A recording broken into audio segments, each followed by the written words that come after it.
Good morning, everyone. So, we were on the page number 29, and in this video lecture, we are going to discuss about question answer of our chapter The Model Millionaire.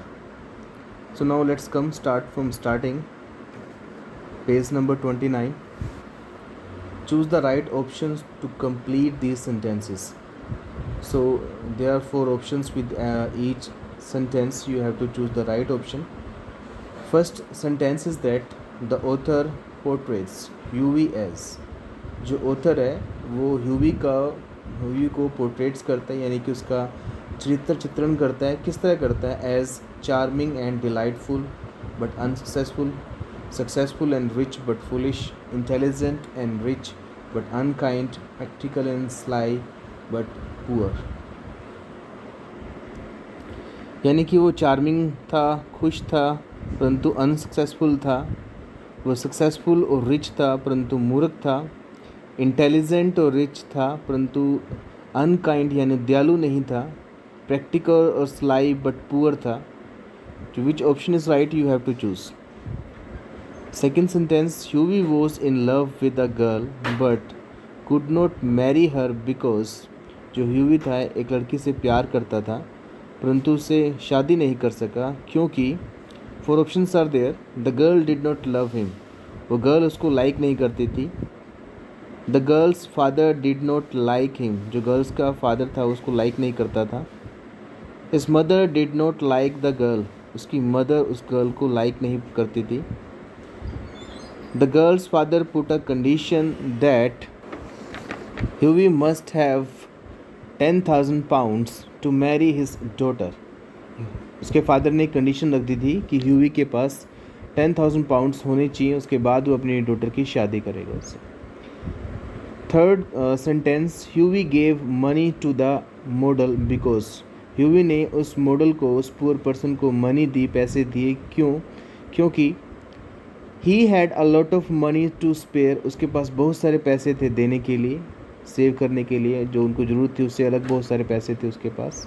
He wanted to पे the model for his work, वो उस model को उसके काम के पैसे देना चाहता था. He had little money but felt that the poor man needed it more, उसने महसूस किया कि उसके पास बहुत कम पैसे हैं परंतु इस पुअर व्यक्ति को उससे उस पैसों की कहीं ज़्यादा ज़रूरत है. He wanted to impress his artist friend, वो अपने आर्टिस्ट फ्रेंड को इम्प्रेस करना चाहता था. So which is the right option? You have to choose. Come on, now think these questions. Describe the appearance of the beggar man in the studio of the Alan Trevor. Alan Trevor के studio में जो bagger था उसकी appearance आपने describe करने की, यानी कि वो कैसा दिखता था.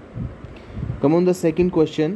Why was Hughie first angry and then highly embarrassed after he met Alan that night?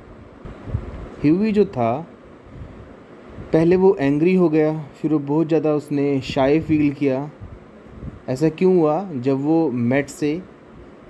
वो एलान से मिला था उस नाइट को.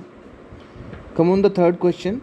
What surprise awaited Huey the next morning, next morning को ह्यूवी के लिए क्या सरप्राइज वेट कर रहा था.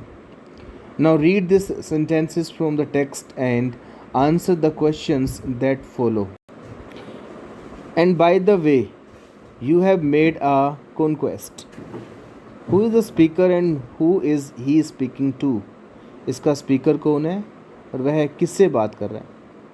How had the listener made a conquest and of whom? Listener ने कैसे कॉन्क्वेस्ट बना दी है और किसकी कॉन्क्वेस्ट बना दी है. What does the word conquest mean in this sentence? इस सेंटेंस में कॉन्क्वेस्ट का मीनिंग क्या है. Next question.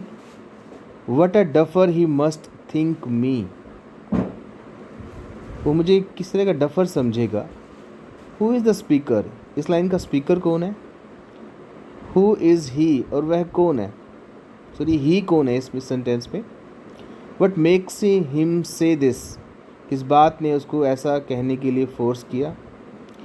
Next, think and answer. How has the author indicated that The Baron was very amused and enjoyed the fact that he was mistaken for an unfortunate beggar.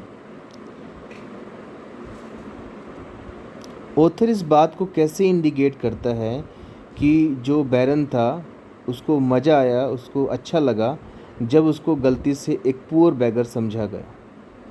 Next question, if the baron had not given the gift to Huey, would Huey have been able to marry Laura? How would he have solve this his problem? तो अगर बैरन उसकी help नहीं करता तो क्या वो ह्यूवी था उससे वो लूरा से शादी कर पाता, शादी करता उससे, अपनी प्रॉब्लम को कैसे सोल्व करता है इस प्रॉब्लम को? So you have to give the answer. You have to come on the next page, page number 30. Discuss in the class. So you are not in the class, so this question you can discuss with your family members. You don't have to be rich to be generous. तुम्हें उदार होने के लिए, किसी की help करने के लिए, किसी पे दया करने के लिए रिच बनने की ज़रूरत नहीं है. Express your thoughts on this viewpoint. इस व्यू पॉइंट पे, इस सोच पे अपने थॉट्स एक्सप्रेस करो, अपने विचार एक्सप्रेस करो. Now use grammar. A determiner is used to modify a noun. एक डिटर्मिनर किसी नाउन को मॉडिफाई करने के लिए प्रयोग होता है. Determiners include articles, demonstratives, possessives. Determiners and quantifiers. जो डिटर्मिनर्स होते हैं वो आर्टिकल्स होते हैं, डेमोन्स्ट्रेटिव पोजेसिव आर्टिकल्स डिटर्मिनर्स होते हैं. Read these sentences from the text.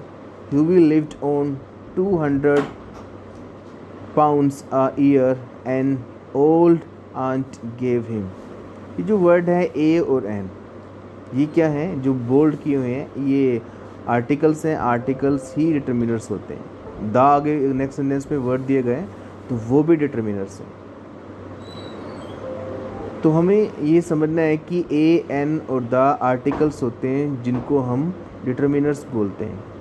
Next sentence में आप देखोगे कि दिस और दैट, ये वर्ड, इन वर्ड्स को बोल्ड किया गया है तो ये वर्ड्स भी डिटर्मिनर्स होते हैं. तो यस, इनको हम बोलते हैं डेमोन्स्ट्रेटिव डिटर्मिनर्स.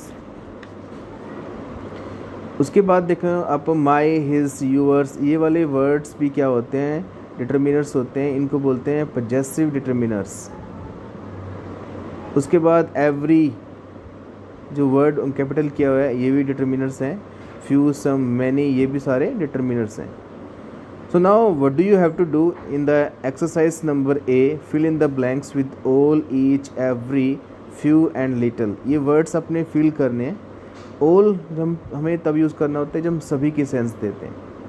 ईच और एवरी का मीनिंग लगभग सेम होता है. ईच डेफिनेट चीज़ों के लिए और एवरी जो इनडेफिनेट चीज़ें होती हैं उनके लिए.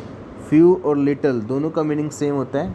फ्यू जब कोई चीज़ काउंटेबल हो, बहुत थोड़ी मात्रा हमने दिखानी हो, तब यूज़ करते हैं, और लिटिल तब यूज़ करते हैं जब कोई चीज़ अनकाउंटेबल हो. So you have to try to fill these fill ups according to this and same fill in the blanks using the right possessive determiners.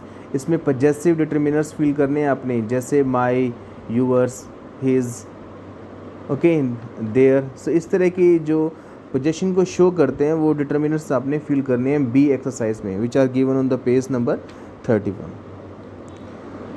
So now let's come on the using words. देखो यहाँ पे हमें समझना है कि what are the phrasal verbs. Phrasal verbs क्या होते हैं? जब वर्ब्स के साथ हम कोई प्रेपोजिशन लगा देते हैं या फिर कोई एडवर्ब लगा देते हैं तो वो डिफरेंट मीनिंग कन्वे करती हैं, राइट? तो उनको बोलते हैं फ्रेजल वर्ब्स. देखो जैसे match the phrasal verbs with their meaning. यहाँ पे फ्रेजल वर्ब्स दी गई हैं. देखो लुक का मीनिंग होता है देखना, ओन का मतलब होता है हक रखना, मूव का मतलब होता है मुड़ना, परंतु इनके साथ देखो कुछ प्रेपोजिशंस और एडवर्ब्स ऐड कर दी गई हैं. वो ऐड करने के बाद ये अलग ही मीनिंग कन्वे करती हैं.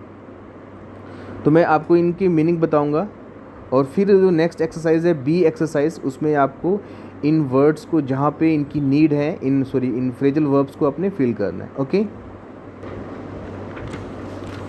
लुक अप टू का मीनिंग होता है एडमायर, यानी किसी की तारीफ़ करना, प्रशंसा करना। ओन अप का मीनिंग होता है कन्फेस, यानी कि स्वीकार करना। मूव इन का मतलब होता है एंटर आ न्यू हाउस, एक नए घर में प्रवेश करना। पास अवे का मतलब होता है गुजर जाना, मर जाना, डाई। पास आउट का मतलब होता है फेंट, यानी कि चक्कर आना। गिव अप का मतलब होता है स्टॉप डूइंग समथिंग, कुछ करना, कुछ रोक देना, करना, यानी कि त्याग देना। होल्ड ऑन का मतलब होता है ग्रिप टाइटली, किसी को अच्छे से मजबूती से पकड़ के रखना। ड्रॉप इन का मतलब होता है विजिट, कहीं जाना। So according to these meanings you have to fill exercise B.